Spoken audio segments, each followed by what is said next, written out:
ಇದು ನಾಲೆಡ್ಜು ಬ್ರಹ್ಮನ್ಗೂ ಸಿಗುತ್ತೆ. ಸೊ ನಾನ್ ಏನ್ ಮಾಡ್ತಿದ್ದೆ ಇಷ್ಟು ಬರೀ ಕ್ಲೋನ್ ಮಾಡ್ತಾ ಇದ್ದೆ, ಅಂದ್ರೆ ಒಬ್ರಿಂದ ಒಬ್ರು ಕ್ರಿಯೇಟ್ ಮಾಡ್ತಿದ್ದೆ. ಪ್ರಕೃತಿ ಪುರುಷ ಇರಬೇಕು, ಒಂದು ಗಂಡು ಅಥವಾ ಹೆಣ್ಣು ಇದ್ದಾಗ್ಲೇ ಕ್ರಿಯೇಷನ್ ಗೆ ಒಂದು ಪುರುಷ ಒಂದು ಪ್ರಕೃತಿಯ ಅವಶ್ಯಕತೆ ಇದೆ ಅನ್ನೋದು, ಅಥವಾ ಸ್ತ್ರೀ ಪುರುಷ. ಸ್ತ್ರೀ ಪುರುಷ ಸೊ ಈ ಒಂದು ನಾಲೆಡ್ಜ್ ಕೂಡ ಬ್ರಹ್ಮನಿಗೆ ಸಿಗುತ್ತೆ, ಬ್ರಹ್ಮನ್ಗೆ ಇವಾಗ ಸಿಗುತ್ತೆ. ಸಿಗುತ್ತೆ. ಸೊ ಆ 11 ಜನ ರುದ್ರರಿಗೆ, ಇದು ಮೊದಲನೇದು, 11 ಜನ ರುದ್ರರಿಗೆ 11 ಜನ ರುದ್ರಾಣಿಯರು ಹುಡ್ತಾರೆ. ಬಟ್ ಸ್ಟಿಲ್ ಅವರು ಕೂಡ ಕ್ಲೋನ್, ಎವಾಲ್ಡ್, ಅವರು ಕೂಡ ಇಮೋರ್ಟಲ್ಸ್. ಮಾರ್ಟಲ್ಸ್ ಹುಟ್ಟಲ್ಲ, ಅಂದ್ರೆ ಒಂದು ಜೀವಿಯಾಗಿ ಒಂದು ಸೈಕಲ್ ನ ಇದ್ ಮಾಡಿ ಜೀವಿಯಾಗಿ ಹುಟ್ಟಲ್ಲ, ಅವರೆಲ್ಲ ಎವಾಲ್ಡ್ ಬೀಯಿಂಗ್ಸ್ ಆಗಿರ್ತಾರೆ. ಸೊ ಅದಕ್ಕೆ ಏನ್ ಮಾಡ್ತಾನೆ, ಮತ್ತೆ ಬ್ರಹ್ಮ ಕೆಲವೊಬ್ಬರನ್ನ ಸೃಷ್ಟಿ ಮಾಡ್ತಾನೆ. ಅದರಲ್ಲಿ ಕಶ್ಯಪ ಋಷಿ, ದಕ್ಷ ಋಷಿ, ಅಂದ್ರೆ ಅವನೆಲ್ಲ ಕಶ್ಯಪ, ದಕ್ಷ, ಹಿಮೋಯ್, ಅತ್ರಿ ಋಷಿ. ನಾರಾದ್ರೂ ಮೋಸ್ಟ್ ಪ್ರಾಬ್ಲಮ್ ಮುಂಚೆನೆ ಮಾಡಿರ್ತಾರೆ, ಅವರು ಮದುವೆ ಆಗಕ್ ಹೋಗಲ್ಲ ಅಥವಾ ಏನೇ ಇದ್ ಮಾಡಕ್ ಹೋಗ್ತಲ್ಲ. ನಾರದ್ರ ಬಗ್ಗೆ ಬೇರೆ ಬೇರೆ ಬೇರೆ ಬೇರೆ ಕಥೆಗಳು ಇದೆ, ನಾನು ಕೇಳಿದೀನಿ, ಪುರಾಣಗಳಲ್ಲಿದೆ. ನಾರದ್ರು ಕೂಡ ನಾರದ ಬಗ್ಗೆ ಆಮೇಲೆ ಮಾತಾಡ್ತೀನಿ. ಈ ಋಷಿಗಳನ್ನ ಸೃಷ್ಟಿನ ಮುಂದುವರ್ಸಕ್ಕೆ ಅವಾಗ ಬ್ರಹ್ಮ ಮತ್ತೆ ಕ್ರಿಯೇಟ್ ಮಾಡ್ತಾನೆ. ಅವರೆಲ್ಲ ಬ್ರಹ್ಮನ ಮನಸ್ಸಿನಿಂದ ಹುಟ್ಟಿದ್ರಿಂದ ಅವರೆಲ್ಲ ಬ್ರಹ್ಮ ಮನಸ್ಪುತ್ರರು ಅಂತ ಕರೀತಾರೆ. 7 ಜನ 8 ಜನ ಋಷಿ, ಕಶ್ಯಪ ಋಷಿ, ಪುಲಸ್ತ್ಯ ಋಷಿ, ರಾವಣನ ತಾತ, ಮೇನ್ ದಕ್ಷ ಬ್ರಹ್ಮ. ಯಾಕಂತಂದ್ರೆ ಫಸ್ಟ್ ಒಪ್ಕೊಳ್ಳೋ ದಕ್ಷ ಬ್ರಹ್ಮನೇ ಸೃಷ್ಟಿನ ಮುಂದುವರ್ಸಕ್ಕೆ. ಸೊ ಇಲ್ಲಿಂದ ಆಚೆಗೆ ಸೃಷ್ಟಿಯ ನೆಕ್ಸ್ಟ್ ಆಯಾಮಗಳು ಶುರು. ನಮಸ್ಕಾರ. ಈ ಹಿಂದಿನ 2 ಪಾಡ್ಕಾಸ್ಟ್ ಅಲ್ಲಿ ನಾವು ಸೃಷ್ಟಿಕರ್ತ ಬ್ರಹ್ಮನ್ ಬಗ್ಗೆ ತಿಳ್ಕೊಂಡ್ವಿ, ಬ್ರಹ್ಮನಿಂದ ಆದಂತ ಸೃಷ್ಟಿಗಳ ಬಗ್ಗೆನೂ ತಿಳ್ಕೊಂಡ್ವಿ. ಇಲ್ಲಿಂದ ಮುಂದೆ ದಕ್ಷ ಬ್ರಹ್ಮ ಒಪ್ಕೊಂಡು ಅವನು ಸೃಷ್ಟಿಗೆ ತನ್ನ ಇದನ್ನ ಕೊಡ್ತಾ ಹೋಗ್ತಾನೆ, ಅವನ್ ನಡೆಸ್ಕೊಂಡು ಹೋಗ್ತಾನೆ. ಇದ್ರ ಬಗ್ಗೆ ಇವತ್ತು ಮಾತಾಡೋಣ. ಇದ್ರ ಜೊತೆಗೆ ನನ್ಗೆ ಒಬ್ರು ಪರ್ಸನಲ್ ಆಗಿ ಮೆಸೇಜ್ ಮಾಡಿದ್ದಾರೆ, 2-3 ಜನ ನಮ್ಮ ವ್ಯೂವರ್ಸ್. ಅವ್ರಿಗೆ 1-2 ಕ್ವಶನ್ ಇದೆ, ಅದನ್ನ ಇವಾಗ ಕ್ವಶನ್ ಮೊದಲು ತಗೊಳ್ಳೋಣ. ಅವ್ರ ಕ್ವಶನ್ಗೆ ನೀವು ಫಸ್ಟ್ ಆನ್ಸರ್ ಮಾಡ್ಬಿಡಿ.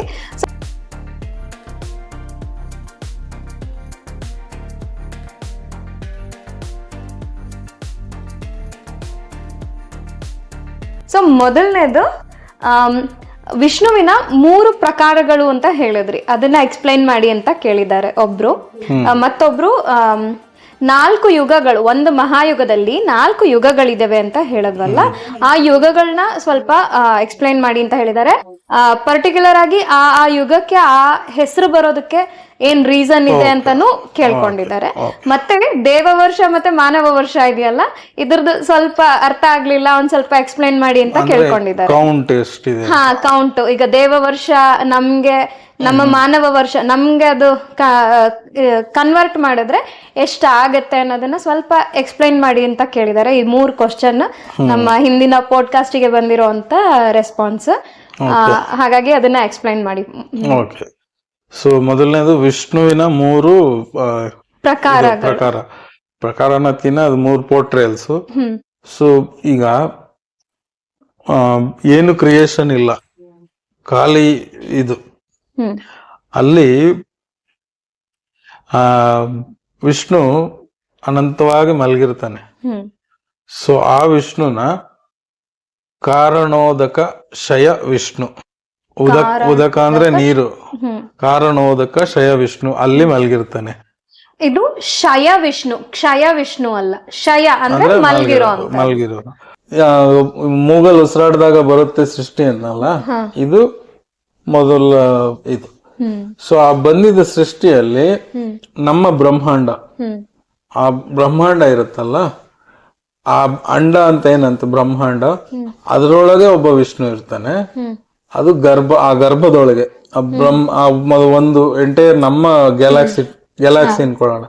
ಸೊ ಅದ್ರೊಳಗೆ ಇರೋ ವಿಷ್ಣುನ ಗರ್ಭೋದಕ ಶಯ ವಿಷ್ಣು ಅಂತಾರೆ. ಅಲ್ಲಿನೂ ಮಲ್ಕೊಂಡೇ ಇದ್ದಾನೆ ಶಯ ವಿಷ್ಣು ಅಂದ್ರೆ ಅಲ್ಲಿನೂ ವಿಷ್ಣು ಎಲ್ಲ ಮಲ್ಗದೆ, ಯಾಕೆಂದ್ರೆ ನಾನು ಹೇಳಿದ್ನಲ್ಲ ಸ್ಪೇಸ್ ಎಲಿಮೆಂಟ್ ಅದು ಸ್ಪ್ರೆಡ್ ಆಗಿರುತ್ತೆ. ಸೊ ಆ ವಿಷ್ಣು ಹೊಟ್ಟೆ ಒಳಗಿಂದ ಆ ಬ್ರಹ್ಮಾಂಡಕ್ಕೆ ಒಬ್ಬ ಬ್ರಹ್ಮ ಹುಟ್ಟುತ್ತಾನೆ. ಬ್ರಹ್ಮ ಕ್ರಿಯೇಟ್ ಮಾಡಿರೋ ಕ್ರಿಯೇಟಿವ್ ನಮ್ಮ ಇದ್ರಲ್ಲಿ ಮತ್ತೆ ಇನ್ನೊಬ್ಬ ವಿಷ್ಣು ವೈಕುಂಠ, ನಮ್ಮ ಮಹಾವಿಷ್ಣು ಅಂತ ನಮ್ಮ ಸ್ವರ್ಗಲೋಕ ಇದ್ರಲ್ಲ ಹಂಗೆ ವೈಕುಂಠ ಲೋಕ, ಅಲ್ಲಿ ಕ್ಷೀರೋದಕ ಶಯ ವಿಷ್ಣು ಅಂತ.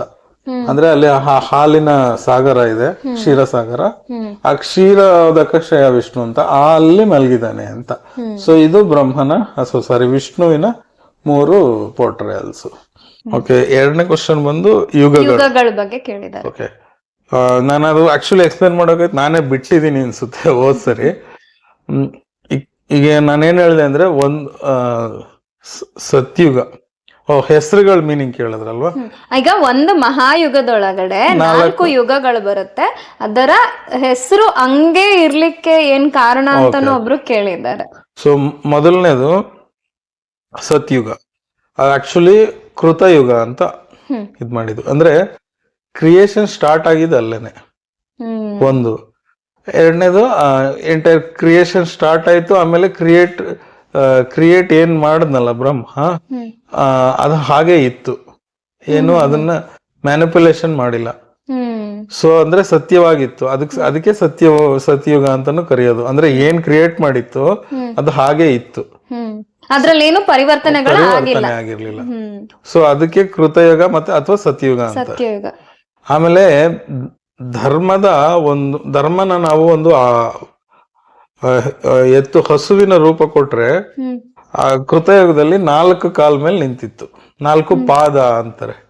ಸೊ 4 ಪಾದ ಅಂದ್ರೆ ಅರ್ಥ ಏನು ಅಂದ್ರೆ ಇಲ್ಲಿ ಅದು ಕಲಿಯುಗ ಇಂಟು 4 ಆಗುತ್ತೆ. ಸೊ ಅದು 4 ಪಾದ. ನೆಕ್ಸ್ಟ್ ತ್ರೇತಾಯುಗಕ್ಕೆ ಬಂದ್ರೆ, ತ್ರೇತ ಅಂದ್ರೆ ಮೀನಿಂಗ್ ಏನಂದ್ರೆ 3 ಇರುವುದು ಅಂತ, ಎನಿಥಿಂಗ್ ಮೂರನ್ನು ಹೊಂದಿರುವುದು ಅಂತ. ಅದು 3 ವಿಷ್ಣುವಿನ ಮೇನ್ ಅವತಾರಗಳಿರ್ಬೋದು, ಅಥವಾ 3 ಪಾದ ಇರಬಹುದು. ಯಾಕೆಂದ್ರೆ ಅಲ್ಲಿ 1 ಪಾದ ಕಡಿಮೆ ಆಗುತ್ತೆ. ಕಲಿಯುಗದ 3ರಷ್ಟಿದೆ ತ್ರೇತಾಯುಗ. ಸೊ ಹಾಗಾಗಿ ಅದು ತ್ರೇತ. 3 ಒಂದು ಮೀನಿಂಗ್ ವಿಷ್ಣುವಿನ 3 ಅವತಾರ ಆಯ್ತು ಅಂತಾನು ಹೇಳ್ತಾರೆ. ಅಂದ್ರೆ ತ್ರೇತಾಯುಗದಲ್ಲಿ ವಿಷ್ಣುವಿನ 3 ಅವತಾರಗಳನ್ನ ನಾವು ನೋಡಬಹುದು. ಒಂದು ವಾಮನ ಅವತಾರ, ಪರಶುರಾಮ ಅವತಾರ, ರಾಮನ ಅವತಾರ. ಸೊ ಇದಕ್ಕೆ ತ್ರೇತಾಯುಗ ಅಂತಾರೆ.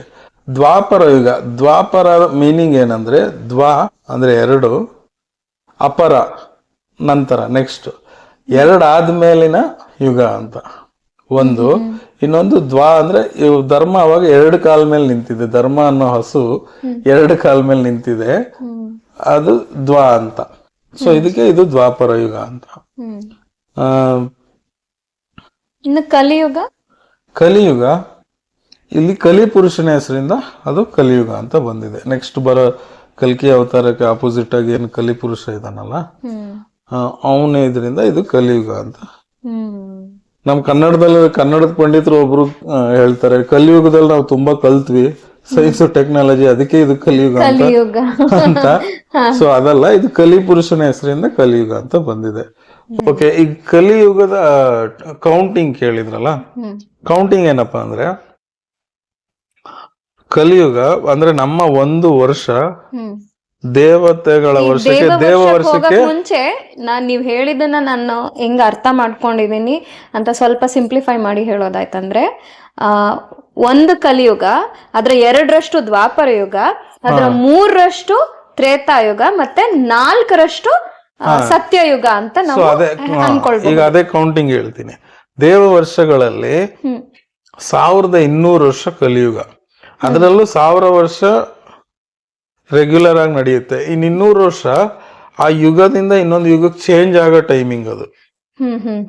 Okay, transition time. ಸೊ ಅದೇ ನೆಕ್ಸ್ಟ್ ದ್ವಾಪರ ಯುಗಕ್ಕೆ ನೋಡಿದ್ರೆ 2400 ಇಯರ್ಸ್.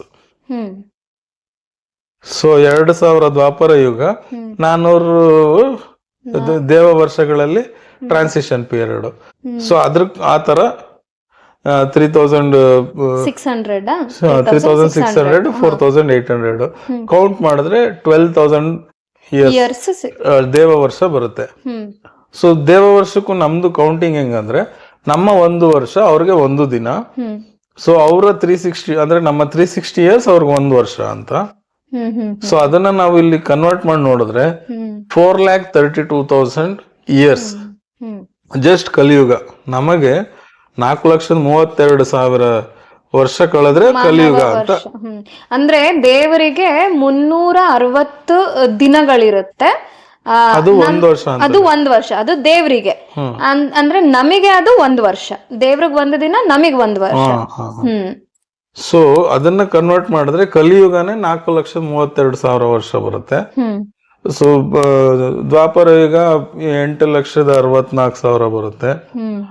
ಹಾಗೆ ಇನ್ನು 12 ಲಕ್ಷ ಚಿಲ್ಲರೆ ತ್ರೇತಾಯುಗ ಬರುತ್ತೆ.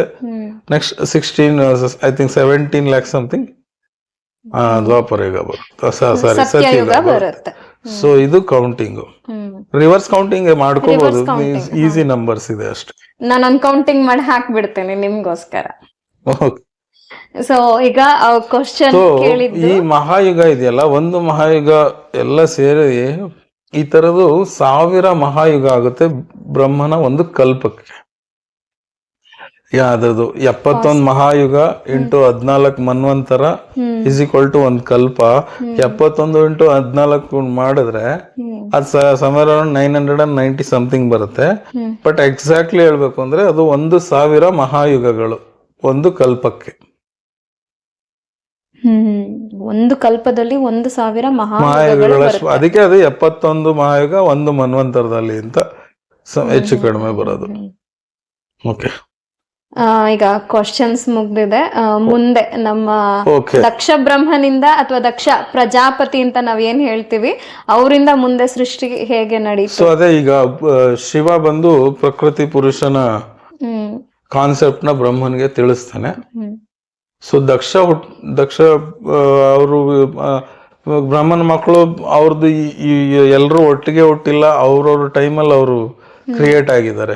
ಬ್ರಹ್ಮನಿಗೆ ಯಾರ್ಯಾರ ಅವಶ್ಯಕತೆ ಇದೆ ಅಂತ ಅಂದ್ರೆ ತುಂಬಾ ಮುನಿಗಳಿದ್ದಾರೆ. ಈಗ ಮರೀಚಿ, ಅತ್ರಿ, ಅಂಗಿರಸ, ಭೃಗು, ತುಂಬಾ ಜನ ಇದ್ದಾರೆ. ಅವರ ಮಾನಸ ಪುತ್ರರು ಅಂತ ಏನ್ ಹೇಳ್ತೀವಿ, ನಾರದ, ದಕ್ಷ, ಹಿಮವಂತ, ಹೀಗೆ ತುಂಬಾ ಜನ ಇದ್ದಾರೆ. ಸೊ ಒಂದೊಂದು ಟೈಮಲ್ಲಿ ಆ ಕತೆ ಇದ್ರಲ್ಲಿ ಒಬ್ಬೊಬ್ರು ಮಾನಸ ಪುತ್ರರು ಅವ್ರು ಹುಟ್ಟುತ್ತಾರೆ. ಓಕೆ, ಈಗ ಬ್ರಹ್ಮದೇವನಿಗೆ ಪ್ರಕೃತಿ ಪುರುಷ ಅಗತ್ಯ ಇದೆ ಕ್ರಿಯೇಷನ್ಗೆ ಅಂತ ಗೊತ್ತಾಗುತ್ತೆ. ಸೊ ಗೊತ್ತಾದ್ಮೇಲೆ ಬ್ರಹ್ಮ ಏನ್ ಮಾಡ್ತಾನೆ, ತನ್ನ ತಪಶಕ್ತಿಯಿಂದ ಮತ್ತೆ ಕೆಲವು ಕಾಲ ತಪಸ್ಸು ಮಾಡಿ ಆ ಶಕ್ತಿಯಿಂದ ಒಂದು ಸ್ತ್ರೀ ಮತ್ತೆ ಒಬ್ಬ ಪುರುಷನ ಮತ್ತೆ ಕ್ರಿಯೇಟ್ ಮಾಡ್ತಾನೆ. ಇದು ಮೊದಲನೇ ಸ್ತ್ರೀ, ಬ್ರಹ್ಮ ಸೃಷ್ಟಿ ಮಾಡಿ ಮೊದಲನೇ ಸ್ತ್ರೀ. ಸೊ ಆ ಸ್ತ್ರೀಗೆ ಸಂಧ್ಯಾ ಅಂತ ಕರೀತಾರೆ. ಸಂಧ್ಯಾ ತುಂಬಾ ಸೌಂದರ್ಯವಂತೆ. ಸೌಂದರ್ಯ ನೋಡಿ ಬ್ರಹ್ಮನಿಗೇನೆ ಆಕೆ ಮೇಲೆ ತುಂಬಾ ಆಸೆ ಆಗ್ಬಿಡುತ್ತೆ. ಸೊ ಆಕೆನ ಬ್ರಹ್ಮನೇ ಮದುವೆ ಆಗ್ತಾನೆ. ನಂತರದಲ್ಲಿ ಬ್ರಹ್ಮನಿಗೆ ಆಸೆ ಆಗ್ಬಿಡುತ್ತೆ. ಫಸ್ಟ್ ಕೆಲವು ಕಡೆ ಸಂಧ್ಯಾ ಅಂತ ಕರೆದಿದ್ದಾರೆ, ಕೆಲವು ಕಡೆ ಸರಸ್ವತಿ ಅಂತ ಕರೆದಿದ್ದಾರೆ. ಅದು ಸರಸ್ವತಿ ಅಂತ ನಾವು ತಿಳ್ಕೊಬೇಕು. ಸೊ ಹೇಗೆ ನನ್ನ ಕ್ರಿಯೇಷನ್ಗೆ ಮೇಲೆ ನನಗೆ ಆಸೆ, ಈ ಆಸೆ ಹೇಗೆ ಹುಡ್ತು ಅಂತ ಥಿಂಕ್ ಮಾಡಿದ್ರೆ, ಇನ್ನೊಬ್ಬ ಪುರುಷನ ಜೊತೆಲಿ ಕ್ರಿಯೇಟ್ ಮಾಡಿರ್ತಾನಲ್ಲ, ಅವನು ಕಾಮದೇವ, ಮನ್ಮಥ. ಹೌದು. ಸೊ ಅವನು ಆ ಕಾಮದ ಏನು ಇದಿರುತ್ತೆ ಅದನ್ನ ಬ್ರಹ್ಮನ ಮೇಲೆ ಪ್ರಯೋಗ ಮಾಡಿರ್ತಾನೆ. ಬಾಣ ಬಿಡೋದಲ್ಲ, ಆ ಎಫೆಕ್ಟ್ ಬ್ರಹ್ಮನ್ ಮೇಲೆ ಕ್ರಿಯೇಟ್ ಆಗಿರುತ್ತೆ. ಸೊ ಅದರಿಂದ ಬ್ರಹ್ಮನಲ್ಲಿ ಡಿಸೈರ್ ಉಟ್ಕೊಳ್ಳುತ್ತೆ. ಸಿ ಕಾಮ ಅಂದ್ರೆ ಜಸ್ಟ್ ಇದಲ್ಲ. ಸೊ ನಾವು ಅದು ಎಲ್ಲ ಡಿಸೈರು, ಇಚ್ಛಾಶಕ್ತಿ, ಏನೇ ಒಂದು ಆಸೆ ಪಡೋದು, ಅದೆಲ್ಲ ಕಾಮ ಅನ್ನೋದ್ರಲ್ಲೇ ಬರುತ್ತೆ. ಇದು ಮುಂದೆ ಬರುತ್ತೆ, ಕಥೆಯಲ್ಲಿ ಹೇಳ್ತೀನಿ. ಸೊ ಬ್ರಹ್ಮನ್ ಮೇಲೆ ಅವನ ಎಫೆಕ್ಟ್ ನಿಂದ ಹಿಂಗಾಗಿದೆ ಅಂತ ಗೊತ್ತಾಗುತ್ತೆ. ಸೊ ಸರಸ್ವತಿನ ಬ್ರಹ್ಮನೇ ಮದುವೆ ಆಗ್ತಾನೆ. ಸೊ ಮತ್ತೆ ಇದು ಆಗಲ್ಲ. ಸೊ ಈಗ ಇದು ಫೇಲ್ಯೂರ್ ಆಗುತ್ತೆ, ಯಾಕೆಂದ್ರೆ ದಕ್ಷನಿಗೆ ಹೆಣ್ಣಿಲ್ಲ. ಸೊ ಹಿಂದಿನ ಮನ್ವಂತರದಲ್ಲಿ ಇರೋ ಸ್ವಯಂಭೂ ಮನು ಮತ್ತೆ ಅವನ ಹೆಂಡತಿಗೆ ಅವರು ಕ್ರಿಯೇಟ್ ಮಾಡ್ತಾರೆ ಇಬ್ರು ಹೆಣ್ಮಕ್ಳು. ಇಬ್ರು ಇರ್ಬೋದು, ಒಬ್ರು ಇರ್ಬೋದು, ಅದ್ ಕೆಲವು ಪುರಾಣದಲ್ಲಿ ಬೇರೆ ಬೇರೆ ತರ ಇದೆ. ಪ್ರಸೂತಿ ಅಂತ. ಸೊ ಅವನು ಆಕೆ ದಕ್ಷನ ಮದ್ವೆ ಮಾಡ್ಕೋತಾಳೆ. ಈ ದಕ್ಷನಿಗೆ ಪ್ರಜಾಪತಿ ಅಂತ ಏನಕ್ಕೆ ಅಂತಾರೆ ಅಂದ್ರೆ ಅವನ ಮೂಲಕ ಎಲ್ಲ ಮುಂದಿನ ಕ್ರಿಯೇಷನ್ ನಡೆಯುತ್ತೆ. ಸೊ ಪ್ರಪಂಚದಲ್ಲಿರೋ ಎಲ್ಲಾ ಪ್ರಜೆಗಳಿಗೂ, ಸೃಷ್ಟಿಯಲ್ಲಿರೋ ಎಲ್ಲಾ ಪ್ರಜೆಗಳಿಗೂ ಅವನೇ ಅಧಿಪತಿ ಅಂತ. ಬಟ್ ಅವನ ಒಬ್ಬಂಗೆ ಹೇಳಲ್ಲ, ಕಶ್ಯಪ್ರಿಗೂನು. ಯಾಕಂದ್ರೆ ದಕ್ಷನ ಮಕ್ಕಳನ್ನ ಕಶ್ಯಪರು ಮದ್ವೆ ಆಗ್ತಾರೆ. ಅವ್ರ ಮಕ್ಕಳು ಮುಂದೆ ಸೃಷ್ಟಿ ಮಾಡ್ತವೆ. ಕಶ್ಯಪರಿಗೂ ಕಶ್ಯಪ ಪ್ರಜಾಪತಿ ಅಂತಾರೆ. ಪ್ರಜಾಪತಿ ಅನ್ನೋದು ಒಂದು ಇದಷ್ಟೇ, ಒಂದು ಏನಂದ್ರೆ ಏನ್ ಹೇಳ್ಬೋದು ಅದಕ್ಕೆ, ಪದವಿ ಅಲ್ಲ, ಒಂದು ಅವರಿಗೆ ಒಂದು ಗೌರವ ಕರೆಯೋ ಹೆಸರು ಪ್ರಜಾಪತಿ. ಅದು ದಕ್ಷನಿಗೆ ಹೆಚ್ಚಾಗಿ ಕರೀತಾರೆ, ಯಾಕಂದ್ರೆ ಅವನ್ ಕೆಲ್ಸನೇ ಅದು. ಸೊ ದಕ್ಷನಿಗೆ ಪ್ರಸೂತಿ ಜೊತೆ ಮದ್ವೆ ಆಗುತ್ತೆ. ಪ್ರಸೂತಿ ಮತ್ತೆ ಅಸಿಕನಿ ಅಂತ ಇಬ್ರು. ಸೊ ದಕ್ಷನ್ಗೆ ಮೊದಲು ಅಸಿಕನಿ, ಅವಳ ಜೊತೆಗೆ ದಕ್ಷ ಒಂದಷ್ಟು ಗಂಡು ಮಕ್ಕಳು ಹುಟ್ಟುತ್ತಾರೆ. ಒಂದು 10,000 ಗಂಡು ಮಕ್ಕಳು ಹುಟ್ಟುತ್ತಾರೆ. ದಕ್ಷನಿಗೆ ಗಂಡ್ ಮಕ್ಳು ಕೂಡ ಎಲ್ಲೂ ಕೂಡ ಇದಿಲ್ಲ, ಹೆಣ್ಮಕ್ಳು ಹೇಳ್ತೀನಿ. ಯಾಕಂದ್ರೆ ಹೆಣ್ಮಕ್ಳು ಸೃಷ್ಟಿಗೆ ಕಾರಣರಾದ್ರು, ಬಟ್ ಅವ್ರು ಹುಟ್ಟಕ್ ಮುಂಚೆ ಸ್ಟಾರ್ಟಿಂಗ್ ಅಲ್ಲಿ ಇದಾಗುತ್ತೆ. ಒಂದು 10,000 ಗಂಡು ಮಕ್ಳು ಹುಟ್ಟುತ್ತಾರೆ. ನಾರದ್ರು ಹೋಗಿ ಆ ಗಂಡು ಮಕ್ಳ ಹತ್ರ, ನಿಮ್ಮ ಅಪ್ಪ ಪ್ರಜಾಪತಿ, ಮುಂದೆ ನೀವು ಪ್ರಜಾಪತಿ ಆಗೋರು, ಈ ಸೃಷ್ಟಿ ಏನು ಅಂತ ಗೊತ್ತಿಲ್ದಲ್ಲ ನೀವೇನು ಪ್ರಜಾಪತಿ ಆಗ್ತೀರಾ, ನೀವ್ ಅವ್ರನ್ನೆಲ್ಲ ಹೆಂಗ ಆಳ್ತೀರಾ, ಹೋಗಿ ನೋಡ್ಕೊಂಡ್ ಬನ್ನಿ ಅಂತ ಹೇಳ್ತಾರೆ. ಅವರು ಎಲ್ಲ ನೋಡಕ್ ಸುತ್ತಾಕೊಂಡು ಹೋಗ್ಬಿಡ್ತಾರೆ. ಸೊ ಅದೇನಾಗುತ್ತೆ, ಅವ್ರು ಎಲ್ಲೋದ್ರು ಅಂತ ಗೊತ್ತಿಲ್ಲ, ದಕ್ಷಿಣಗೂ ಗೊತ್ತಿಲ್ಲ. ಸಿಗಾಗತ್ತೆ. ಮತ್ತೆ ಒಂದ್ ಸ್ವಲ್ಪ ದಿವಸ ಆದ್ಮೇಲೆ ಇನ್ನೊಂದಷ್ಟು ಜನ ಗಂಡ್ ಮಕ್ಳು ಹುಟ್ಟುತ್ತಾರೆ. ನಾರಾದ್ರೂ ಅವ್ರಿಗೆ ಅದೇ ಹೇಳ್ತಾರೆ. ಯಾಕೆ ಹಾಗೆ ಹೇಳ್ತಾರೆ? ಯಾಕೆಂತಂದ್ರೆ ಗಂಡು ಕ್ರಿಯೇಟಿವ್ ಬ್ರಹ್ಮನೇ ಮಾಡ್ಬೋದು, ಹೆಣ್ಣು ಮಕ್ಕಳು ಬೇಕು ದಕ್ಷನಿಂದ. ಆ ಅಗತ್ಯ ಆಗ್ಲಿ ಅಂತ ನಾರದ್ರು ಯಾವಾಗ್ಲೂ ಹಾಗೇನೆ ಏನಾರು ಒಂದು ಐಡಿಯಾ ಮಾಡಿ ನಮ್ಮ ಸೃಷ್ಟಿಗೆ ಒಳ್ಳೇದ್ ಮಾಡೋದಕ್ ನೋಡೋದು. ಸೊ ಹಂಗ ಹೇಳ್ತಾರೆ, ಮಕ್ಕಳು ಜನನ ಆದ್ರೇನೆ ಸೃಷ್ಟಿಯ ಮುಂದುವರಿಯೋದು ಅನ್ನೋ ಕಾರಣಕ್ಕೆ. ಸೊ ಗಂಡ್ ಮಕ್ಳು ಅವ್ರನ್ನು ಹಂಗೆ ಕಳಿಸ್ಬಿಡ್ತಾರೆ. ಹೀಗೆ 2-3 ಸರಿ ಅವ್ರಿಗೂ 1000 ಗಟ್ಲೆ, ತುಂಬಾ 10,000 15,000 ಹಂಗ್ ಮಕ್ಳು ಹುಟ್ಟೋದು. ನಾರದ್ರು ಅವ್ರನ್ನೆಲ್ಲ ಕಳ್ಸೋದು. ಹಿಂಗ್ ಮಾಡಿ ಅದು ದಕ್ಷನಿಗೆ ಗೊತ್ತಾಗುತ್ತೆ, ಓ ಇದು ಯಾರು ನಾರದ ಮಾಡ್ತಾ ಇರೋದು ಅಂತ. ಅವಾಗ ನಾರದನ್ಗೆ ದಕ್ಷ ಶಾಪ ಕೊಡ್ತಾನೆ, ನನ್ನ ಮಕ್ಳನ್ನ ನೀನ್ ಸುತ್ತಿಸ್ತಿದ್ಯಲ್ಲ, ಅದಕ್ಕೆ ನೀನು ಕೂಡ ಇನ್ಮೇಲೆ ಸುತ್ಕೊಂಡೇ ಇರು, ನಿನ್ಗೆ ಎಲ್ಲೂ ನೆಲೆ ಇಲ್ಲ, ಯಾವ ಲೋಕದಲ್ಲೂ ಜಾಗ ಇಲ್ಲ, ಅಂದ್ರೆ ಪರ್ಮನೆಂಟ್ ಇದೇನಿಲ್ಲ, ಸುತ್ತಾನೆ ಇರು ಅಂತ ಹೇಳಿ ಎಲ್ಲಾ ಲೋಕನು ತಿರುಗ್ತಾ ಇರು, ಭ್ರಮಣೆಯನ್ನ ಮಾಡ್ತಾ ಇರು ಅಂತ ಹೇಳಿ ಅವರಿಗೆ. ಸೊ ಇದು ಯಾಕೆಂದ್ರೆ ಈ ಕಥೆಗಳ ಮಧ್ಯದಲ್ಲಿ ನಾರದ ಯಾಕೆ ಸುತ್ತಾ ಇರ್ತಾರೆ ಅನ್ನೋದು ಒಂದು ಸಣ್ಣ ಕತೆ ತರ. ಸೊ ಹಂಗ್ ಕೊಡ್ತಾರೆ. ನಾರದ ಅವಾಗ ಅವ್ರಿಗೆ ಹೇಳ್ತಾರೆ ಹಿಂಗಪ್ಪ ಅಂತ. ಸೊ ಬ್ರಹ್ಮನಿಗೆ ದಕ್ಷನಿಗೆ ಒಂದು 60 ಜನ ಹೆಣ್ಮಕ್ಳು ಹುಡ್ತಾರೆ. ಕೆಲವು ಕಡೆ 24 ಅಂತಿದೆ, ಯಾಕಂದ್ರೆ ಬೇರೆ ಬೇರೆ ಟೈಮಲ್ಲಿ ಆಗಿರೋದ್ರಿಂದ.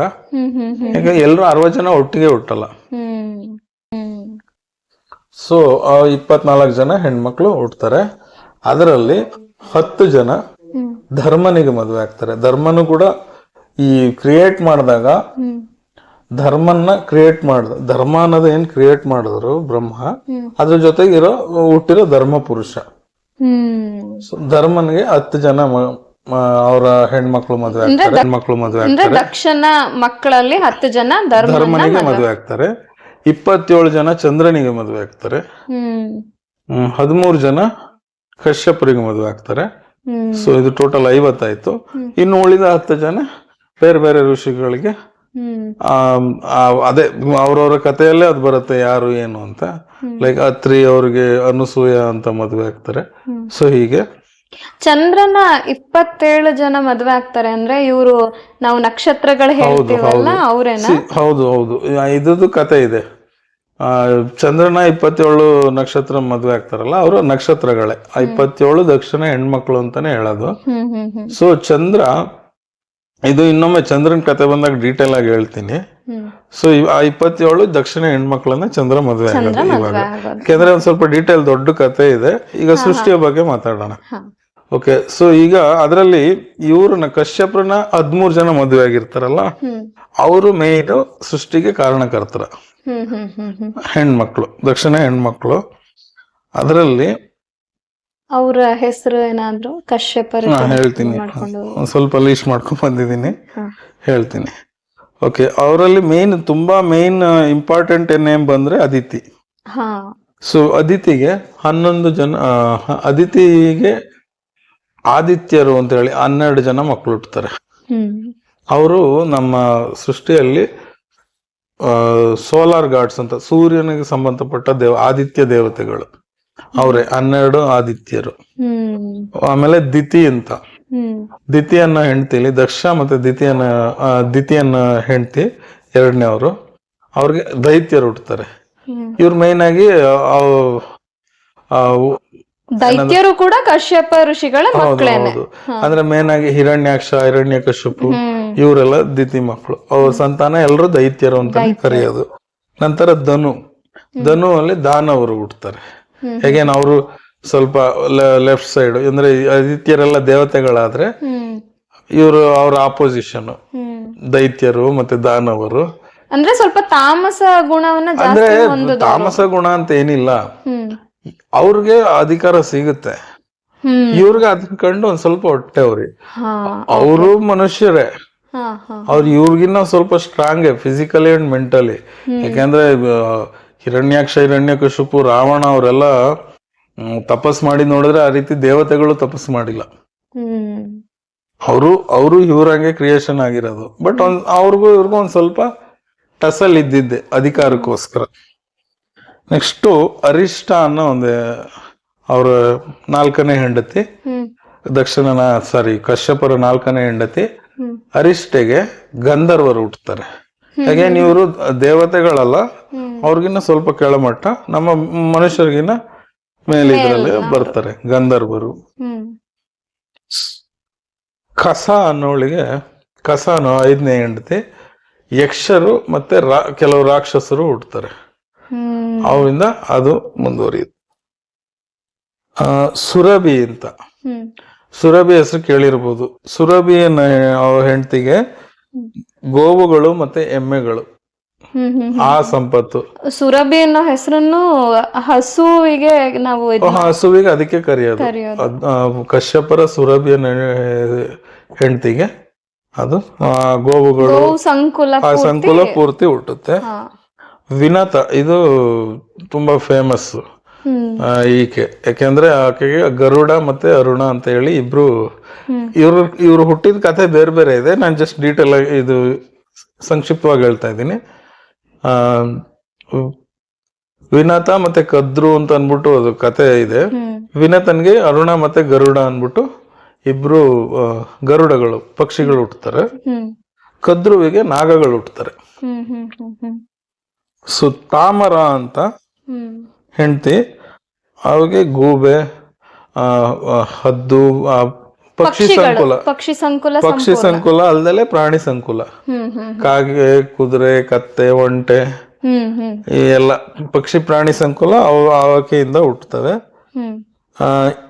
ಇಳ ಅನ್ನ ಹೆಂಡತಿಗೆ ಸಸ್ಯ ಸಂಕುಲ ಹುಟ್ಟುತ್ತೆ. ಅಂದ್ರೆ ಮರಗಳು, ಗಿಡಗಳು, ಬಳ್ಳಿಗಳು, ಭೂಮಿ ಮೇಲೆ ಇರೋದು ಅದೆಲ್ಲ ಕಶ್ಯಪರ ಇಳ ಅಂತ ಭೂಮಿಗೂ ಕರಿತೀವಿ. ಅದಕ್ಕೆ ಭೂಮಿಗೆ ನಾವು ಇಳ ಅಂತ ಕರೆಯೋದು. ಮುನಿ ಅನ್ನೋ ಹೆಂಡತಿಗೆ ಅಪ್ಸರೆಯರು ಹುಟ್ಟುತ್ತಾರೆ. ಅಪ್ಸರೆಯರು ಅಂದ್ರೆ ದೇವಲೋಕದ ಅಪ್ಸರೆಯರು ತುಂಬಾ ಜನ ಇದೆ. ನಮಗೊಂದು 4-5 ಜನದ ಹೆಸರು ಅಷ್ಟೇ ಗೊತ್ತು, ರಂಬೆ, ಋಷಿ ಅಂತ. ಬಟ್ ಅಲ್ಲಿ ತುಂಬಾ ಜನ ಅಪ್ಸರೆಯರು ಇದ್ದಾರೆ. ಸೊ ಇವರೆಲ್ಲ ಅಲ್ಲಿ ಹುಟ್ಟುತ್ತಾರೆ. ಅದಲ್ದಲೆ ಕ್ರೋಧಾವಶ ಮತ್ತೆ ಸುರಸ ಅಂತ ಇನ್ನಿಬ್ರು ಹೆಂಡತಿಗೆ ಅವ್ರು ಸರ್ಪಗಳು, ನಾಗಗಳು ಇದೆ, ರೆಪ್ಟೈಲ್ಸ್ ಹುಟ್ಟೋದು. ಸೊ ಹೀಗೆ ಸೃಷ್ಟಿ ಕಂಪ್ಲೀಟ್ ಆಗುತ್ತೆ. ಸೊ ನಾನು ಇಲ್ಲಿ ಇಷ್ಟು ಜನದಲ್ಲಿ ಕದ್ರು ಮತ್ತೆ ವಿನುತ ಅವ್ರದ್ದು ಸ್ಟೋರಿ, ಅವ್ರಿಬ್ರದ್ದು ಒಂದು ರೈವಲ್ರಿ ಇದೆ, ಗರುಡ ಮತ್ತೆ ನಾಗಗಳದು ಅದು ಸ್ಟೋರಿ. ಯಾಕಂದ್ರೆ ಅದು ಮುಂದೆ ಒಂದ್ ದಿವಸ ತಗೊಳ್ಳೋಣ, ಯಾಕಂದ್ರೆ ಅದು ಸಮುದ್ರ ಮಂಥನಕ್ಕೂ ಸ್ವಲ್ಪ ದೊಡ್ಡದಿದೆ. ಅದ್ ನಂತರ ಆಗೋದು. ಯಾಕಂತಂದ್ರೆ ಆ ಟೈಮಲ್ಲಿ ಅಮೃತ ಇರುತ್ತೆ. ಹಾ ಹಾ ಹಾ ಹಾ ಓಕೆ. ಸೊ ಅದ ಆಮೇಲೆ ತಗೊಳ್ಳೋಣ. ಬಟ್ ಕದ್ರು ಈ ನಾಗಗಳಿದಲ್ಲ, ಕದ್ರು ಹುಟ್ಟಿರೋ ನಾಗಗಳು, ಇದರಲ್ಲಿ ಅನಂತ, ವಾಸುಕಿ, ಶೇಷ, ವಾಸುಕಿ ಅಂದ್ರೆ ಶಿವನ ಇದ್ರಲ್ಲಿ ಇವರೆಲ್ಲ ಶೇಷ ಕದ್ರುವಿನ ಮಕ್ಕಳು. ಅಂದ್ರೆ ನಮ್ಮ ಮಹಾವಿಷ್ಣುವಿನ ವಿಷ್ಣುವಿನ ಇದು ಏನು ಶಯನ. ನಾನು ಅದೇ ಕತೆ ಹೇಳಕ್ ಬಂದೆ. ಇವರೆಲ್ಲ ಇರ್ತಾರೆ. ಹ್ಮ್ ಅದರಲ್ಲಿ ಮೋಸ್ಟ್ ಆಫ್ ಎಲ್ಲ ನಾಗಗಳು ಒಂದ್ ಸ್ವಲ್ಪ ಕೆಟ್ಟ ಹಾವುಗಳು. ಆಲ್ಮೋಸ್ಟ್ ಎಲ್ಲ ಒಂದ್ 4-5 ಜನ ಮಾತ್ರ ಒಳ್ಳೆಯವರು. ತಕ್ಷಕ ಅಂತ ಬರ್ತಾರೆ, ಆ ಹಾವುಗಳೆಲ್ಲ ಕೆಟ್ಟವರು. ಸೊ ಈ ಶೇಷ ಅಂತ ಇರ್ತಾನಲ್ಲ ನಾಗ, ಅವನ್ಗೆ ಅವ್ರ ಜೊತೆ ಇರಕ್ಕಾಗಲ್ಲ. ಇವರೆಲ್ಲ ಇರ್ತಾರೆ. ಅದರಲ್ಲಿ ಮೋಸ್ಟ್ ಆಫ್ ಎಲ್ಲ ನಾಗಗಳು ಒಂದ್ ಸ್ವಲ್ಪ ಕೆಟ್ಟ ಹಾವುಗಳು. ಆಲ್ಮೋಸ್ಟ್ ಎಲ್ಲ ಒಂದ್ 4-5 ಜನ ಮಾತ್ರ ಒಳ್ಳೆಯವರು. ತಕ್ಷಕ ಅಂತ ಬರ್ತಾರೆ, ಆ ಹಾವುಗಳೆಲ್ಲ ಕೆಟ್ಟವರು. ಸೊ ಈ ಶೇಷ ಅಂತ ಇರ್ತಾನಲ್ಲ ನಾಗ, ಅವನ್ಗೆ ಅವ್ರ ಜೊತೆ ಇರಕ್ಕಾಗಲ್ಲ. ಕಾರಣ ಅದೇ ಇವರೆಲ್ಲ ಕೆಟ್ಟವರು, ಅವನು ಒಳ್ಳೆಯವನು. ಈ ಎಲ್ರಿಗೂ ಕಚ್ಚೋದು, ಹೆದರ್ಸೋದು, ಆ ಗುಣ ಇಷ್ಟ ಆ ಗುಣ ಇವನ್ಗೆ ಇಷ್ಟ ಆಗ್ತಿರಲ್ಲ. ಇದು ಸೊ ಅವನೇನ್ ಮಾಡ್ತಾನೆ, ವಿಷ್ಣುವಿನ ಕುರಿತು ತುಂಬಾ ದೊಡ್ಡ ತಪಸ್ ಮಾಡ್ತಾನೆ ತುಂಬಾ ದಿವಸ. ಸೊ ಅವಾಗ ಅವನಿಗೆ ವಿಷ್ಣು ತನ್ನ ಶಕ್ತಿಯನ್ನು ಕೊಟ್ಟು, ಅಂದ್ರೆ ಅವನ ತಪಸ್ಸಿಗೆ ಬಂದು ವರದಾನ ಕೊಡ್ತಾನೆ. ಅವನ ತಪಸ್ಸಿಗೆ ಮೆಚ್ಚಿ ವಿಷ್ಣು ತನ್ನ ಶಕ್ತಿಯನ್ನ ಕೊಟ್ಟು, ನೀನು ಭೂಮಿನ ಎತ್ಕೊಂಡಿರು ನಿನ್ನ ಹೆಡೆಯಲ್ಲಿ ಅಂತ ಹೇಳ್ತಾನೆ. ಅಂದ್ರೆ ಇದೊಂದು ಕತೆ. ಸೊ ನಮ್ಮ ನಂಬಿಕೆ ಏನಂದ್ರೆ ಭೂಮಿ ಶೇಷನ ತಲೆ ಮೇಲೆ ಹಿಂಗ್ ಕೂತಿದೆ ಅಂತ. ಸೊ ಇದ್ರ ಅರ್ಥ ಏನಂದ್ರೆ ಶೇಷನಿಗೆ ಒಂದು ಹೆಸರಿದೆ, ಸಂಕರ್ಷಣ. ಸಂರಕ್ಷಣ ಅಲ್ಲ, ಸಂಕರ್ಷಣ ಅಂತ. ಸೊ ಸಂಕರ್ಷಣ ಅಂದ್ರೆ ನನ್ನ ಕಡೆಗೆ ಆಕರ್ಷಣೆ ಮಾಡ್ಕೊಳ್ಳೋನು ಅಂತ. ಸೊ ನಾವು ಭೂಮಿ ಶೇಷನ್ ತಲೆ ಮೇಲಿದೆ ಅಂತ ಅಂದ್ರೆ ಅರ್ಥ ಏನ್ ಮಾಡ್ಕೋಬೇಕು ಅಂದ್ರೆ, ಭೂಮಿ ಸೂರ್ಯನ ಸುತ್ತಕ್ಕೆ ಆ ಗ್ರಾವಿಟೇಷನಲ್ ಪವರ್ ಮೇಲೆ, ಸೊ ಅದೇ ತನ್ನ ಕಡೆಗೆ ಆಕರ್ಷಣೆ ಮಾಡ್ಕೊಂಡು ಆ ಗ್ರಾವಿಟೇಷನ್ ಪವರ್ ಇಂದ ಸುತ್ತಾ ಇದೆ ಅಂತ ನಾವು ಅರ್ಥ ಮಾಡ್ಕೋಬೇಕು. ಆ ಸಂಕರ್ಷಣ ಅನ್ನೋದು ಗ್ರಾವಿಟೇಷನಲ್ ಪವರ್ನ ಸುತ್ತೆ. ಸಂಕರ್ಷಣ ಅಂದ್ರೆ ತನ್ನಲ್ಲಿ ತನ್ನ ಕಡೆಗೆ ಆಕರ್ಷಣೆಯನ್ನ ಮಾಡ್ಕೊಳ್ಳೋದು. Same gravity, full magnetic power ಅಂತ. ಸೊ ಇದಲ್ದಲೆ ಸೃಷ್ಟಿ ಎಲ್ಲ ಆದ್ಮೇಲೆ ಇದು ದೇವತೆಗಳು ಅನ್ನಲ್ಲ, ಅದರಲ್ಲಿ 33 ಕೋಟಿ ದೇವತೆಗಳು. ಸಾಮಾನ್ಯವಾಗಿ ಕೇಳ್ತೀವಿ ಇದನ್ನ, 33 ಕೋಟಿ ದೇವತೆಗಳು ನಮ್ಮ ಹಿಂದೂ ಇದು ಹೇಳ್ತಾರೆ. ಕಡೆಗೆ 33 ಜನರು ಮಾತ್ರ ದೇವತೆಗಳು ಅಂತ ಹೇಳ್ತಾರಲ್ಲ. ಸೊ ಅದರಲ್ಲಿ 12 ಜನ ಆದಿತ್ಯರು ಬರ್ತಾರೆ. ಆ 33 ಜನ ಯಾರು ಅಂತ ಹೇಳ್ತೀರಾ ಸಣ್ಣದಾಗಿ? 33 ಜನದಲ್ಲಿ 12 ಜನ ಆದಿತ್ಯರು,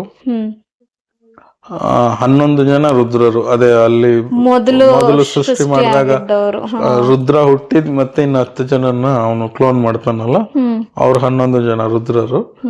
8 ಜನ ವಸುಗಳು ಅಂದ್ರೆ ಇವರು ಈ ಧರ್ಮನಿಗೆ 10 ಜನ ಮದುವೆ ಆದ್ರಲ್ಲ, ದಕ್ಷಪುತ್ರಿಯರು. ಆ 10 ಜನದಲ್ಲಿ ಅವ್ರಿಗೂ ಮಕ್ಕಳು ಆಗ್ತಾರೆ. ಅವರು ದೇವತೆಗಳ ಲೆಕ್ಕದಲ್ಲಿ ಬರ್ತಾರೆ. ಪರ್ಟಿಕ್ಯುಲರ್ ಆಗಿ ವಸು ಅನ್ನೋರಿಗೆ 8 ಜನ ಅಷ್ಟವಸುಗಳು. ತಾಯಿ ಹೆಸರು ಪುತ್ರಿ. ವಸು ಅನ್ನೋದು ಧರ್ಮನ ಹೆಂಡತಿ. ವಸು ಆಕೆಗೆ ಹುಟ್ಟವರು 8 ಜನ, ಅವ್ರಿಗೂ ವಸುಗಳು ಅಂತ. ಅಂದ್ರೆ ವಸುಪುತ್ರರು ಅನ್ನೋದು. ಅಂದ್ರೆ ನಾವು ಅದಿತಿ ಮಕ್ಳಿಗೆ ಆದಿತ್ಯರು. ಸೊ ಅವ್ರ ತಾಯಿ ಹೆಸರಲ್ಲಿ ಇವ್ರಿಗೂ ವಸುಗಳು ಅಂತ ಕರೀತಾರೆ. ದಿತಿ ಮಕ್ಳು ದೈತ್ಯರು, ಹಾಗೆ ವಸುವಿನ ಮಕ್ಳು ಅಷ್ಟಾವಸು. ಇವ್ರು 8 ಜನ ಆದ್ರು. ಮತ್ತೆ ಸೊ ಇನ್ನಿಬ್ರು ಅಶ್ವಿನಿ ಕುಮಾರರು. 12, 8, 20. ಆಮೇಲೆ 11 ಜನ ರುದ್ರರು, 31. ಇಬ್ರು ಅಶ್ವಿನಿ ಕುಮಾರರು. ಹಿಂದಿನ ಮನ್ವಂತರದಲ್ಲಿ ಇಂದ್ರ ಮತ್ತೆ ಬ್ರಹ್ಮ ಇದ್ರು. ಬಟ್ ಈಗ ಮನ್ವಂತರಲ್ಲ, ಹಿಂದಿನ ಕಲ್ಪದಲ್ಲಿ. ಈ ಕಲ್ಪದಲ್ಲಿ ಈ 12 ಆದಿತ್ಯರಲ್ಲೇ ಒಬ್ಬ ಇಂದ್ರ. ಆ 12 ಆದಿತ್ಯರ ಹೆಸರು ಹೆಸರು ಹೇಳ್ಬಿಡ್ತೀನಿ. ಧಾತ, ಹ್ಮ್ ಮಿತ್ರ, ಹ್ಮ್ ವರುಣ, ಶಕ್ರ. ಈ ಶಕ್ರ ಅನ್ನೋನೆ ಈಗ ನಮಗೆ ಇಂದ್ರ. ಇಂದ್ರ. ಆಮೇಲೆ ಆರ್ಯಮ, ಹ್ಮ್ ವಿವಸ್ವನ್. ವಿವಸ್ವನ್ ಅಂದ್ರೆ ಈತನ ಮಗನೇ ವೈವಸ್ವತಮನು. ಹಾ ಹಾ ಹಾ ಹಾ ಓಕೆ. ಓಕೆ. ಭಗ, ಹ್ಮ್ ಸವಿತಾ, ಹ್ಮ್ ಪುಷ, ಹ್ಮ್ ಅಂಶುಮನ್, ಹ್ಮ್ ತ್ವಾಷ್ಟ. ಮತ್ತೆ 12ನೇದ್ ಬಂದು ವಾಮನ. ವಾಮನ ಅಂದ್ರೆ ಸೇಮ್ ನಮ್ಮ ವಾಮನ ಅವತಾರ ಏನಿದೆಯಲ್ಲ, ಇದು ಅದಿತಿಯಲ್ಲಿ ಹುಟ್ಟಿದ ಹಾ ಓಕೆ. ವಿಷ್ಣುವಿನ ಅವತಾರದಲ್ಲಿ. ವಿಷ್ಣುವಿನ ಅವತಾರ. ಇವು ಹೋಗಿ ಬಲೀಂದ್ರನ ಜೊತೆ ಏನ್ ಕತೆ ಇದೆ ಹ್ಮ್ ಅದೇ. ಸೊ ಇನ್ನು ಇವರು ಇಲ್ಲಿ ನೀವು ಆ ಆದಿತ್ಯರ ಬಗ್ಗೆ ಹೇಳಿದ್ರಲ್ಲ, ಶಕ್ರ ಈಗಿನ ಇಂದ್ರ. ಅಂದ್ರೆ ಇಂದ್ರ ಅನ್ನೋದು ಅದೊಂದು ಪದವಿ, ಹೌದು. ಈಗ ನೆಕ್ಸ್ಟ್ ಕಲ್ಪದಲ್ಲಿ ನೆಕ್ಸ್ಟ್ ಬರ್ತಾರೆ. ಅದು ಈಗ ಬದಲಾಗತ್ತೆ. ಬಲೀಂದ್ರನ್ ಕತೆ ಐತಲ್ಲ, ಈ ಬಲೀಂದ್ರನ ಅದು ಫುಲ್ ಡೀಟೇಲ್ ಕತೆ ಆಮೇಲೆ ನೋಡೋಣ. ಬಲೀಂದ್ರನ್ ನೆಕ್ಸ್ಟ್ ಅವ್ನ್ ಮುಂದಿನ ಇದಕ್ಕೆ ಬಲೀಂದ್ರನೇ ಇಂದ್ರ ಆಗೋದು. ಹಾ ಹಾ ಹಾ ಅವ್ನಿಗೇನು ಹೇಳಿರೋದು, ಅವ್ನಿಗೇನು ಶಾಪ ಕೊಟ್ಟಿಲ್ಲ, ಏನಿಲ್ಲ. ಹ್ಮ್ ನೀನ್ ಪಾತಾಳದಲ್ಲಿ ಇರಪ್ಪ, ಹ್ಮ್ ನೆಕ್ಸ್ಟ್ ಇದಕ್ಕೆ ನಿನ್ನನ್ನ ಇಂದ್ರ ಮಾಡ್ತೀವಿ ಅಂತ. ಹ್ಮ್ ಸೊ ನೆಕ್ಸ್ಟ್ ಇದಕ್ಕೆ ಬಲೀಂದ್ರ. ಇದಷ್ಟೇ ಅಲ್ಲ, ನೆಕ್ಸ್ಟ್ ಕ್ರಿಯೇಷನ್ ಅಲ್ಲಿ ಈಗಿನ ಇವರೆಲ್ಲ ಇದಾಗ್ತಾರೆ. ಈ ವಸುಗಳು ಅಷ್ಟೇ, ಹ್ಮ್ ಇವರು ಎಲಿಮೆಂಟ್ ನ ಕಂಟ್ರೋಲ್ ಮಾಡ್ತಾರೆ. ಫಾರ್ ಎಕ್ಸಾಂಪಲ್ ಅವ್ರ ಹೆಸರು ಹೇಳ್ತೀನಿ. ಹ್ಮ್ ಧರ, ಧ್ರುವ, ಸೋಮ, ಅಪ, ಅನಲ, ಅನಿಲ, ಪ್ರತ್ಯುಷ, ಪ್ರಭಾಸ ಅಂತ. ಹ್ಮ್ ಹ್ಮ್ ಹ್ಮ್ ಹ್ಮ್ ಇವ್ರ ಕೆಲ್ಸ. ಇವರು ಎಲಿಮೆಂಟ್ ನ 12 ಜನ ಆದಿತ್ಯರು ಸೂರ್ಯ ದೇವತೆಗಳು. ಹ್ಮ್ ಇವರು ಭೂಮಿ, ನಕ್ಷತ್ರ, ಚಂದ್ರ, ಅಗ್ನಿ, ವಾಯು ಮತ್ತೆ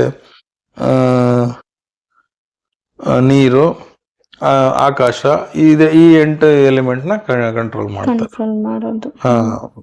ಆ 12 ಜನ ಆದಿತ್ಯರು ಅಂತ ಹೇಳಿದ್ರಲ್ಲ, ಅದು ಸ್ವಲ್ಪ ಕನ್ಫ್ಯೂಸ್ ಆಗ್ಬೋದು ಅಂತ ಹೇಳ್ತಾ ಇದೀನಿ. 12 ಜನದಲ್ಲಿ ಒಬ್ರು ಈಗ ನಾವು ಏನು ಅವರು ಆದಿತ್ಯರು ಹೆಂಗೆ ಅಂದ್ರೆ ಒಂದೊಂದ್ ಮಾಸದಲ್ಲಿ ಒಬ್ರು ಇರ್ತಾರೆ ಅಂತಾನು ಹೇಳ್ತಾರೆ ಕೆಲವರು. ಹ್ಮ್ ಕೆಲವರು ಅವರು ಡಿಫ್ರೆಂಟ್ ಇದು ಅಂತ ಹೇಳ್ತಾರೆ. ಹ್ಮ್ ಸೊ 12 ಜನ ಸೋಲಾರ್ ಗಾಡ್ಸ್ 12 ಇದ್ದಾರೆ ಅನ್ನೋದು ನಮ್ಮ ನಂಬಿಕೆ. ಹ್ಮ್ ಕರೆಂಟ್ ವಿವಸ್ವಾನ್ ಅನ್ನೋ ಆದಿತ್ಯ ಇದ್ರಲ್ಲಿ ಒಂದೊಂದ್ ತಿಂಗಳಿಗೆ 12 ತಿಂಗಳು ಇರುತ್ತಲ್ಲ ವರ್ಷದಲ್ಲಿ, ಒಬ್ಬೊಬ್ರು ಒಂದೊಂದ್ ತಿಂಗಳು ಕಂಟ್ರೋಲ್ ಮಾಡ್ತಾರೆ ಅಂತ ಹೇಳ್ತಾರೆ. ಹ್ಮ್ ಹ್ಮ್ ಹ್ಮ್ ಸೊ ಇವ್ರು ಆದಿತ್ಯರು, ಇವರು ದೇವತೆಗಳು. ಹ್ಮ್ ಇದ್ರ ಬಗ್ಗೆ ನನಗೂ ಕನ್ಫ್ಯೂಷನ್ ಇದೆ. ಕ್ಲಿಯಾರಿಟಿ ನಾನು ಹೇಳ್ತೀನಿ ತಿಳ್ಕೊಂಡು. ಬಟ್ ಇವರೆಲ್ಲ ಸೋಲಾರ್ ಗಾಡ್ಸ್. ಇದು ನಮ್ಮಲ್ಲೇ ಇಲ್ಲ, ಬೇರೆ ಬೇರೆ ಬಿಲೀಫ್ ಸಿಸ್ಟಮ್ ಅಲ್ಲೂ ಇದೆ. ಅಂದ್ರೆ ಸೇಮ್ ಸನಾತನ ಧರ್ಮ ಅಷ್ಟೇ ಅಲ್ಲ, ಹ್ಮ್ ಬೇರೆ ಬಿಲೀಫ್ ಸಿಸ್ಟಮ್ ಅಲ್ಲೂ ಇದೆ. ಅದ್ರ ಫೋಟೋ ಎಲ್ಲ ನಾನು ಕಳಿಸ್ತೀನಿ ನಿಮ್ಗೆ. ಸೊ ಇವ್ 33 ಜನ ದೇವತೆಗಳು ಇವರು ಆದ್ರು. ಹ್ಮ್ ಸೊ ಇದಲ್ದಲೆ ಕೆಲವೊಂದು ದೇವತೆಗಳು ಅಂದ್ರೆ ಈ ಶಿವಗಣ ಅಂತೆಲ್ಲ ಬರುತ್ತಲ್ಲ, ಈ ತರ ಗಣ ದೇವತೆಗಳು ಇದ್ದಾರೆ. ಹ್ಮ್ ಫಾರ್ ಎಕ್ಸಾಂಪಲ್ ಧನು ಅಂತ ಇದ್ದಾಳಲ್ಲ, ಹ್ಮ್ ಆಕೆಗೆ ಒಬ್ಬ ಮಗ ಇರ್ತಾನೆ ದಾನವ, ವೃತ್ರಾಸುರ ಅಂತ. ಹ್ಮ್ ಅವನು ಮಾಮೂಲಿ ದಾನವ ಅಂದ್ರೆ ಕೆಟ್ಟವನು. ಹ್ಮ್ ಭೂಮಿಯಲ್ಲಿರೋ ನೀರನ್ನೆಲ್ಲ ಅವನು ಕಲೆಕ್ಟ್ ಮಾಡ್ಕೊಂಡು ಹ್ಮ್ ಅವನು ಬಚ್ಚಿಟ್ಕೊಂಡು ಅವನೊಂಥರ ಡ್ರ್ಯಾಗನ್ ತರ ಇರ್ತಾನೆ. ಹ್ಮ್ ಹ್ಮ್ ಹ್ಮ್ ಅವ್ನ್ ಮನುಷ್ಯನ್ ತರ ಇರಲ್ಲ, ಹ್ಮ್ ಡ್ರ್ಯಾಗನ್ ತರ. ಸೊ ಅದ್ರ ಸುತ್ತಲೂ ಹಿಂಗ್ ಸುತ್ಕೊಂಡು ಕೋಟೆ ತರ ಸುತ್ಕೊಂಡು ನೀರನ್ನ ಅವ್ನು ಕಂಟ್ರೋಲ್ ಮಾಡಿ ಇಟ್ಕೊಂಡ್ಬಿಟ್ಟಿರ್ತಾನೆ. ಸೊ ಭೂಮಿ ಮೇಲೆ ನೀರಿರಲ್ಲ. ಸೊ ಅವಾಗ ಇಂದ್ರ ಹೋಗಿ ವಜ್ರಾಯುಧದಿಂದ ಆ ಕೋಟೆಗಳನ್ನೆಲ್ಲ ಒಡೆದು ಅವನನ್ನ ಸಾಯಿಸಿ ವೃತ್ರಾಸುರನನ್ನ ನೀರನ್ನ ಜನರಿಗೆ ಕೊಡಿಸ್ತಾನೆ. ಅಂದ್ರೆ ಮಳೆ ಬರ್ಸ್ತಾನೆ. ಅದಕ್ಕೆ ಇಂದ್ರನ ನಾವು ರೈನ್ ಗಾಡ್ ಅಂತ ಕರೆಯೋದು. ಓಕೆ. ಅವನು ವೃತ್ರಾಸುರನ್ ಸಾಯಿಸಿದ್ದಕ್ಕೆ ಕೋಟೆಗಳ ತರ ಇದ್ದಿದ್ದು ಕಟ್ ಮಾಡಿ ಸಾಯಿಸಿದ್ದಕ್ಕೆ ಇಂದ್ರನ ಪುರಂದರ ಅಂತಲೂ ಕರೀತಾರೆ. ಅಂದ್ರೆ ಪುರಗಳನ್ನ ಒಡೆದವನು ಇಂದ್ರ. ಪುರಂದರನ? ಹೌದು, ನಮ್ಮ ಕಥೆಗಳ ಪ್ರಕಾರ ಇಂದ್ರ ಪುರಂದರ. ಬಟ್ ನಮ್ಮ ಈ ಮಹಾರಾಷ್ಟ್ರ ಮತ್ತೆ ಕರ್ನಾಟಕದಲ್ಲಿ ಪುರಂದರ ಅಂದ್ರೆ ಪುರಂದರ ಬಿಟ್ಟ ವಿಷ್ಣುವಿನಲ್ಲ, ಕೃಷ್ಣನ ಭಕ್ತರಾಗಿ ಪುರಂದರದಾಸರು ಆ ಹೆಸರು ಕೊಟ್ಟಿರೋದು. ನಮ್ಮಲ್ಲಿ ಮಾತ್ರ. ನೀವು ಕಾಶ್ಮೀರಕ್ಕೆ ಹೋದ್ರೆ ಪುರಂದರ ಅಂದ್ರೆ ಯಾರು ಅಂತ ಗೊತ್ತಾಗಲ್ಲ. ಅಂದ್ರೆ ನಾರ್ತ್ ಅಂದ್ರೆ ಪುರ ಅಂದ್ರೆ ಕೋಟೆನ ಪುರ ಕೋಟೆ ತರ ಇದ್ದಿದ್ದನ್ನ ಹೊಡ್ದಾಕಿದ್ದಕ್ಕೆ ಪುರವನ್ನ ಇದ್ ಮಾಡ್ದವನು ಅಂತ ಧ್ವಂಸ ಮಾಡ್ದವನ, ಅದಕ್ಕೆ ಪುರಂದರ ಅಂತ ಕರೆಯೋದು. ಸೊ ಇದು ವೇದ ಮಂತ್ರಗಳಲ್ಲಿ ಎಲ್ಲೂ ವಿಷ್ಣುವಿಗೆ ಆಗ್ಲಿ ಕೃಷ್ಣನ್ಗಾಗ್ಲಿ ಪುರಂದರ ಅಂತ ಮಾಡಿಲ್ಲ, ಹೇಳಲ್ಲ. ಇವ್ರೇನು ಅಂದ್ರೆ ಪುರಂದರದಾಸರು ಪುರಂದರ ವಿಠಲ ಅಂತ ಕರೀತಾರೆ. ಏನಕ್ಕೆ ಅಂದ್ರೆ ಅವ್ರ ಕಥೆಯಲ್ಲಿ ಅವ್ರ ಭಾವನೆ ಏನಂದ್ರೆ, ನನ್ನ ಒಳಗಡೆ ಕೋಟೆ ಹಂಗೆ ತುಂಬಿಕೊಂಡಿದ್ದ ಅಜ್ಞಾನವನ್ನ ಒಡೆದಾಕಿದವನ್ ನೀನು ಅಂತ ಹೇಳಿ ಅವರು ಆ ತರ ಕರೆದಿರೋದು. ಸೊ ನಮ್ಮ ಕರ್ನಾಟಕ ಮತ್ತೆ ಮಹಾರಾಷ್ಟ್ರದಲ್ಲಿ ಪುರಂದರ ಅಂತಂದ್ರೆ ಪುರಂದರ, ಅವ್ರ ಹೆಸರು ಅದೇನೆ ಪುರಂದರನ ದಾಸ ಅಂತ. ಸೊ ಅವರೆಲ್ಲೂ ಕೃಷ್ಣನ ಪುರಂದರ ಅಂತ ಕರೆದಿಲ್ಲ, ಪುರಂದರ ವಿಠಲ ಅಂತ ಕರೆದಿರೋದು. ಸೊ ಅದೊಂದು ಇದು ಗೊತ್ತಿರ್ಬೇಕು. ವೇದದಲ್ಲಿ ಈ ಕಥೆ ಇದೆ, ವೃತ್ರಾಸುರನ್ ಕಥೆ, ಅಲ್ಲಿ ಇಂದ್ರನ ಪುರಂದರ ಅಂತ ಕರೆಯೋದು. ಸೊ ಹಿಂಗಾದಾಗ ಧನುಗೆ ಬೇಜಾರಾಗುತ್ತೆ, ಮಗನ ಸಾಯಿಸಿದ. ಫಸ್ಟ್ ಅವ್ರಿಬ್ರು ಮಧ್ಯೆ ತುಂಬಾ ಮಾತಾಗುತ್ತೆ, ಇಂದ್ರನ್ಗೆ ಧನುವಿಗೆ, ಅದು ಒಂದು ಡೀಟೇಲ್ಡ್ ಇದಿದೆ. ಸೊ ಅವಳು ಬೇಜಾರಾಗಿ ಆಯ್ತು ಅಂತ ಹೇಳಿ ಕಶ್ಯಪ್ರ ಹತ್ರ ಹೋಗಿ, ನನಗೆ ಒಂದು ಇಂದ್ರನನ್ನ ಸೋಲಿಸುವಂತ ಅವನಿಗಿನ್ನ ಶಕ್ತಿಶಾಲಿ ಆದಂತ ಮಗ ಬೇಕು ಅಂತ. ಕಶ್ಯಪರು ಇಲ್ಲ, ಅವನ್ ದೇವತೆ, ಹಾಗೆ ಮಾಡಬಾರ್ದು ಅಂತ ಹೇಳ್ತಾರೆ. ಎಷ್ಟು ಹೇಳಿದ್ರು ಕೇಳಲ್ಲ, ಇಲ್ಲ ನನ್ಗೆ ಬೇಕೇ ಬೇಕು ಅಂತ ಹೇಳ್ತಾಳೆ.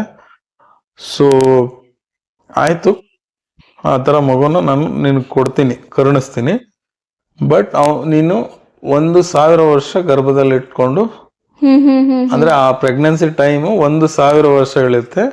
ಆ ಟೈಮಲ್ಲಿ ನೀನು ತುಂಬಾ ಶುಚಿತ್ವನ ಕಾಪಾಡ್ಕೊಬೇಕು ಅಂತೆಲ್ಲ ಹೇಳಿ ಒಂದಷ್ಟು ಕಂಡೀಷನ್ ಹೇಳಿ, ಆಮೇಲೆ ಅದಕ್ಕಿಂತ ಮುಂಚೆ ಏನಾದ್ರು ಅವನು ಹುಟ್ಟಿದ್ರೆ ಅವನು ಆ ಶಕ್ತಿ ಬರಲ್ಲ, ಇಂದ್ರನನ್ನ ಗೆಲ್ಲುವಂತಹ ಶಕ್ತಿ ಬರಲ್ಲ ಅಂತ ಹೇಳ್ತಾರೆ. ಸೊ ಆಕೆ ಗರ್ಭಿಣಿ ಆಗ್ತಾಳೆ ಅವಳು. ಸೊ ಇದು ಇಂದ್ರನಿಗೆ ಗೊತ್ತಾಗುತ್ತೆ, 1 ವರ್ಷ ಆದ್ಮೇಲೆ ಹುಟ್ಟಿದ್ರೆ ಅವ್ನು ತುಂಬಾ ಶಕ್ತಿವಂತ ಅಂತ. 1000 ವರ್ಷ 1000 ವರ್ಷ ಸರಿ, 1000 ವರ್ಷ ಆದ್ಮೇಲೆ ಹುಟ್ಟಿದ್ರೆ ಅಂದ್ರೆ ಅಷ್ಟು ಪ್ರಾಪರ್ ಆಗಿ ಇದ್ ಮಾಡೋದು. ಅವನೇನ್ ಮಾಡ್ತಾನೆ, ಸಣ್ಣ ಹುಳವಾಗಿ ಆಕೆ ಕಿವಿಯಿಂದ ಗರ್ಭದೊಳಗೆ ಹೋಗಿ, ಇಂದ್ರ ದೇವತೆ ಅಲ್ವಾ, ಸೊ ಗರ್ಭದಲ್ಲೇ ಮಗುನ್ ಸಾಯಿಸೋಣ ಅಂತ ಹೇಳಿ. ಬಟ್ ಅವರು ಕಂಡೀಷನ್ ಅಂದ್ರೆ ಅವರು ಚೆನ್ನಾಗಿ ನೋಡ್ಕೊಳ್ತಾ ಇರ್ತಾರೆ ಅಲ್ವಾ. ಸೊ ಓಕೆ, ಅದ್ರಲ್ಲಿ ಏನಂದ್ರೆ ಅವ್ರು ಶುಚಿಯಾಗಿರ್ಬೇಕು ಅಂತ ಹೇಳಿರ್ತಾರಲ್ಲ, ಇವಳು ಒಂದ್ಸರಿ ಅರ್ಜೆಂಟ್ ಅಲ್ಲಿ ಕೈ ಕಾಲು ತೊಳಿದಲೆ ಏನೋ ಮಲ್ಕೋತಾಳೆ. ಸೊ ಹಾಗಾಗಿ ಇದಕ್ಕೆ ಅವ್ರು ಹೇಳಿರ್ತಾರೆ ಶುಚಿಯಾಗಿರ್ಬೇಕು, ಇಲ್ಲಾಂದ್ರೆ ತೊಂದರೆ ಆಗುತ್ತೆ ಅಂತ. ಸೊ ಆ ಟೈಮಲ್ಲಿ ಇಂದ್ರನ್ಗೆ ಒಂದ್ ಚಾನ್ಸ್ ಸಿಕ್ಕಂಗಾಯ್ತು. ಕಿವಿಯಿಂದ ಹೋಗಿ ಹೊಟ್ಟೆ ಒಳಗೆ ಆ ಮಗುನ 7 ಪೀಸ್ ಆಗಿ ತುಂಡರಿಸ್ತಾನೆ, ಹೊಟ್ಟೆ ಒಳಗೆ ಗರ್ಭದಲ್ಲಿ. ಸೊ ಆ ಮಗು ಗರ್ಭದಲ್ಲೇ ಜೋರಾಗಿ ಅಳಕ್ ಶುರು ಮಾಡುತ್ತೆ. ಸೊ ಅದಕ್ಕೆ ಇಂದ್ರ ಹೇಳ್ತಾನೆ, ಅಳ್ಬೇಡಿ ಅಂತ, ಅಳ್ಬೇಡ ಅಂತ ಹೇಳ್ತಾನೆ. ಅದಕ್ಕೆ ಅರ್ಥ ಸಂಸ್ಕೃತದಲ್ಲಿ ಮಾರುಧ, ಮಾ ಅಂದ್ರೆ ಬೇಡ, ರುದ ಅಂದ್ರೆ ಅಳೋದು. ನಾನು ರುದ್ರನ್ ಟೈಮಲ್ಲಿ ಹೇಳಿದ್ನಲ್ಲ. ಸೊ ಮಾರುದ ಅಂತ ಹೇಳ್ತಾನೆ, ಕೇಳಲ್ಲ. ಮತ್ತೆ 7 ಪೀಸ್ನ ಮತ್ತೆ 7 ಪೀಸಾಗಿ ಕಟ್ ಮಾಡ್ತಾನೆ. ಸೊ ಟೋಟಲ್ 49 ಪೀಸಸ್, 49 ಇದಾಯ್ತು. ಅವಾಗ್ಲೂ ಜೋರಾಗಿ ಅಳ್ತವೆ, ಮಾರುದ ಅಂತ ಹೇಳ್ತಾನೆ. ಸೊ ಗೊತ್ತಾಗಲ್ಲ, ಅಲ್ಲಿಂದ ಓಡೋಗ್ತಾನೆ. ಸೊ ಬಟ್ ಇದು ಹೊಟ್ಟೆ ಒಳಗೆ ಹೀಗಾಗಿದ್, ಗರ್ಭದಲ್ಲಿ ಹೀಗಾಗಿದ್ರಿಂದ ಅದಷ್ಟು ಮತ್ತೆ ಹುಟ್ತಾರೆ, 49 ಮಕ್ಳು ಹುಟ್ತಾರೆ. ಬಟ್ ಅವ್ರಿಗೆ ಆ ಶಕ್ತಿ ಇರಲ್ಲ. ಬಿಫೋರ್ ಟೈಮ್ ಏನು 1000 ವರ್ಷ ಇತ್ತು, ಅದಕ್ ಮುಂಚೆನೆ ಹುಟ್ತಾರೆ. ಅವ್ರಿಗೆ ಇಂದ್ರನನ್ನ ಇದ್ ಮಾಡೋ ಶಕ್ತಿ ಇರಲ್ಲ. ಅದು ಉಲ್ಟಾ ಆಗಿದ್ರಿಂದ ಅವರು ಇಂದ್ರನ ಗಣಗಳಾಗಿ ಸೇರ್ಕೊಂತಾರೆ. ಸೊ ಯಾವಾಗ ಇಂದ್ರ ಫಾಲೋವರ್ಸ್ ಆಗಿ, ಸೊ ಇಂದ್ರನ ಆಸ್ಥಾನದಲ್ಲಿ ಅವರೆಲ್ಲ ಗಣಗಳಾಗ್ತಾರೆ. ಸೊ ಈ ತರ ಗಣ ದೇವತೆಗಳು ಧರ್ಮ ಅಂತ ಏನ್ ಹೇಳಿದ್ನಲ್ಲ, ಅವ್ರಿಗೆ ಬೇರೆ ಬೇರೆ ಗಣ ದೇವತೆಗಳು ಹುಟ್ಟಿದ್ದಾರೆ. ಈ ಧನುವಿಗೆ ಹುಟ್ಟಿರೋದು ಇದೊಂದು ಸ್ಪೆಷಲ್ ಕತೆ. ಸೊ ಗಣಗಳಾಗಿ ಸೇರ್ತಾರೆ. ಇಂದ್ರ ಅವರನ್ನ ಫಸ್ಟ್ ಕರೆದಿರ್ತಾನಲ್ಲ, ಮಾರುದ ಅಂತ, ಅದಕ್ಕೆ ಅವ್ರಿಗೆ ಮಾರುದ ಗಣಗಳು ಅಂತ ಹೇಳ್ತಾರೆ. ಸೊ ಇದೊಂದು ಕತೆ ಇದೆ. ಸೊ ನಾನು ಸೃಷ್ಟಿದು ಎಲ್ಲ ಹೇಳ್ದೆ. ಈಗ ಕಶ್ಯಪರಿಂದ ಎಲ್ಲ ಸೃಷ್ಟಿ ಆಯ್ತು. ಸೊ ಅವ್ರ ಮಕ್ಕಳು ಆದಿತ್ಯರು, ದೈತ್ಯರು, ದಾನವರು, ಸರ್ಪಗಳು, ಗರುಡರು. ಇನ್ನು ಮುಂದೆ ಆಗ ಎಲ್ಲಾ ಪ್ರಾಬ್ಲಮ್ಸು ಎಲ್ಲ ಇದಕ್ಕೂ ಈ ಸೃಷ್ಟಿಗಳೇ ಕಾರಣ. ಕಾರಣ. ಅಲ್ಲಿಗೆ ಒಂದ್ ಲೆಕ್ಕದಲ್ಲಿ ನಾವೆಲ್ಲ ಕಶ್ಯಪ ಋಷಿಗಳ ಮಕ್ಕಳಾಗ್ತೀವಿ, ಸಂತಾನ ಆಗ್ತೇವೆ. ನಾವಲ್ಲ, ನಾವು ಇದ್ರಲ್ಲಿ ಕೆಲವು ಕನ್ಫ್ಯೂಷನ್ಸ್ ಇದೆ. ಆಲ್ಮೋಸ್ಟ್ ಎಲ್ಲರೂ ಕಶ್ಯಪ ಋಷಿಯ ಸಂತಾನನೇ. ಯಾಕೆಂತಂದ್ರೆ ಮೇಜರ್ ಡೈನಾಸ್ಟಿ ಅಂದ್ರೆ ಇಂಡಿಯಾದಲ್ಲಿ ಇದ್ದಿದ್ದ ವಂಶ ಒಂದು ಸೂರ್ಯವಂಶ, ಇನ್ನೊಂದು ಚಂದ್ರವಂಶ. ಅದಲ್ದಲೆ ಈ ಸಪ್ತಋಷಿಗಳ ಮಕ್ಕಳು ಎಸ್ಪೆಷಲಿ ಬ್ರಾಹ್ಮಣರಲ್ಲಿ, ಅದಕ್ಕೆ ನಾವು ಗೋತ್ರ ಹೇಳೋದು. ಸೊ ಇವರು ಇದೇ 3 ಮೇನ್ ಇರೋದು, ಅಲ್ಲಿಂದನೇ ಎಲ್ಲ. ಸೊ ಸೂರ್ಯನ ಏಳ್ ಜನ ಋಷಿಗಳು ಮಕ್ಳಿರ್ತಾರೆ, ಇಲ್ಲ ಚಂದ್ರವಂಶದವ್ರು ಇರ್ತಾರೆ, ಇಲ್ಲ ಸೂರ್ಯವಂಶದವ್ರು ಇರ್ತಾರೆ. ಅದು ಆ ಟೈಮ್ ಬಂದ ಎಸ್ಪೆಷಲಿ ವೈವಸ್ವತಮ್ಮನು ಅಲ್ಲಿಂದ ಸೂರ್ಯವಂಶ ಬೆಳ್ಕೊಂಡ್ ಬಂತು. ಯಾಕಂದ್ರೆ ಅವ್ನು ವೈವಸ್ವತಮ್ಮನು ಸೂರ್ಯನ ಮಗ, ಹಾಗೇನೆ ಚಂದ್ರನ ಮಗ ಬುಧ, ಹೇಗೇನು ಅವನು ದೇವತೆ, ಒಬ್ಬ ಗ್ರಹ. ಬುಧನ ಮಗ ಪುರೂರವ, ಆತನಿಂದ ಪುರುವಂಶ ಅಥವಾ ಚಂದ್ರವಂಶ ಬೆಳೆಯುತ್ತೆ. ಸೊ ಎಂಟೈರ್ ಸೃಷ್ಟಿಗೆ ಇವರೇ ಮೂಲ ಕಾರಣ. ಅದ್ರಲ್ಲಿ ಕೆಲವು ಬ್ರಾಹ್ಮಣದ ಕೆಲವರು ನಾವು ಗೋತ್ರಗಳನ್ನ ಹೇಳ್ತೀವಿ ನಾವು. ಏನಿವೆ ಸಪ್ತರ್ಷಿಗಳಲ್ಲಿ ಎಷ್ಟೊಂದ್ ಜನ, ಯಾಕೆಂದ್ರೆ ವಸಿಷ್ಠರು ಆಮೇಲೆ ಸೃಷ್ಟಿ ಎಲ್ಲ ಆದ್ಮೇಲೆ ಹುಟ್ಟಿರೋದು. ವಿಶ್ವಾಮಿತ್ರರು ಇವರು ಅವರು ಒಬ್ಬ ಕ್ಷತ್ರಿಯರು, ವಿಶ್ವಾಮಿತ್ರ ಹುಟ್ಟಿದಾಗ. ಸೊ ಸಪ್ತರ್ಷಿಗಳಲ್ಲೂ ವಿಶ್ವಾಮಿತ್ರರಿಗೂ ಮತ್ತೆ ಪರಶುರಾಮರಿಗೂ ಒಂದು ಕನೆಕ್ಷನ್ ಇದೆ ಅಲ್ವಾ? ಅದು ಮುಂದೆ ಅವ್ರ ಇದು ಬಂದಾಗ ಹೇಳೋಣ, ಯಾಕಂದ್ರೆ ಅದೇ ಡಿಫ್ರೆಂಟ್. ಸೊ ಈ ತರ ಎಲ್ಲಾ ಸೃಷ್ಟಿ ಹೀಗೆ ಮುಂದುವರಿಯುತ್ತೆ.